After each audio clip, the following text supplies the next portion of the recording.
was quite a complicated transaction, but you made it much clearer and unpacked it for us. Thank you so much, Owen. That's Owen Nqobilie, Director and Market Analyst at the Nqobilie Wealth Group. Thank you.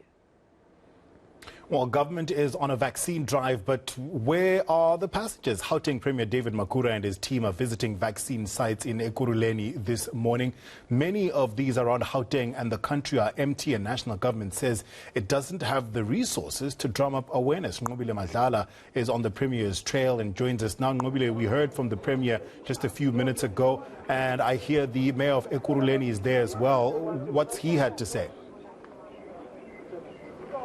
Well, just the Premier was speaking about the fact that this is the train that focuses exactly on vaccination, and this is, of course, something that they are very happy about. But, of course, that worrying part about the empty vaccination sites, or perhaps less people going there, still remains a key issue. From Ekurhuleni, though, the Mayor did mention that they have now administered over 500,000 vaccinations, and, of course, fully vaccinated people are just over 200. But to speak to us about this issue, of course, is the Premier David Makhura. David, Premier, you have been talking about the fact that there is an issue with people going to vaccination sites.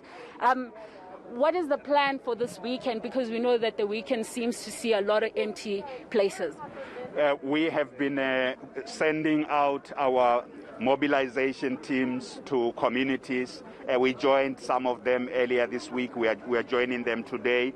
And what are we doing? We are literally doing door-to-door work and also knocking on people's doors, coming into their houses to check and answer also questions or any doubts that people have about the vaccine. So we expanding the number of vaccination sites, but we are also getting some of our pop-up sites and mobile sites also going exactly where people are. And I am extremely happy that today Transnet is joining this process of taking the vaccine where people are. This vaccination train is a very good innovation.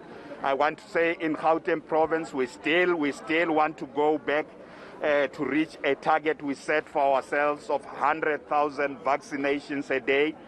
So far, there's around 2.5 million vaccinations done in Gauteng, and 1 million of them are people who are fully vaccinated. We are very grateful for those who have taken responsible action to protect themselves and protect their families. But many of those who have questions, we want to answer those questions because we want to get people to vaccinate. And of course, Premier, answering those questions means also understanding, are we running the risk of now having these vaccines that have not been used expiring? Our health teams and our ward-based mobilization teams are working throughout to ensure that we get these vaccines, particularly those that are close to expiring. We always start with those. We get them onto the jabs of people. I am very confident that especially once we open for the 18-year-old plus, we're going to see in this province, we're going to see a lot of enthusiasm. They've been waiting, they've been knocking on our doors. They always put on my social media accounts, they ask the question, when are we opening? I want to say to them, I'm confident that the minister will make an announcement about when we start, and we're going to start. I said earlier on, soon and very soon. We're going to now, it's no longer soon and very soon, much sooner. I look forward to this starting very, very, very, very soon.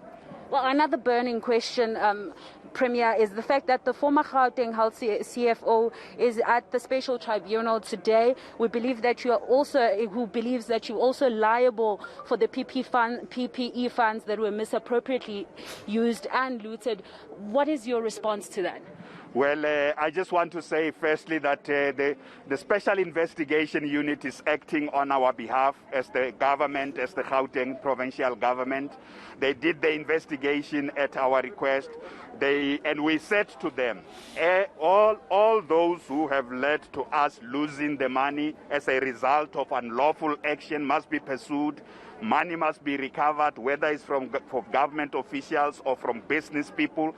that money must be recovered. So the SIU is acting on our behalf. I'm very confident that there is no basis in law for if you were involved in the process that was unlawful, that led us from losing the money, and we take you on for me to simply try and say the Premier and the provincial government, and the list is long, the Premier and the provincial government must be held liable. It will not pass the processes of court.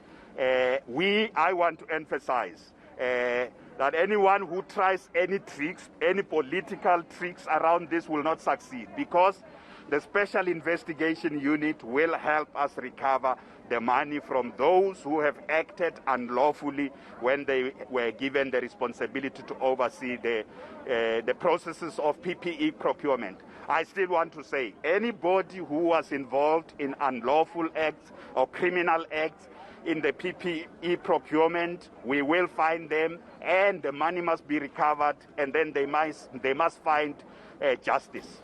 And of course, Premier, one may ask, though, that where was your office's oversight when all of this happened? I want to say that I'm very, very confident that the case that is before the special tribunal about holding the officials, including the former CFO, accountable has a basis in law. Our legal team is ensuring that everybody who is supposed to be held accountable and the money must be recovered, the money will be recovered. To start thinking that you can go around pointing other people who you think must also be held liable. This country is governed by rule of law. I'm confident the law will take care of that. There's no basis in law.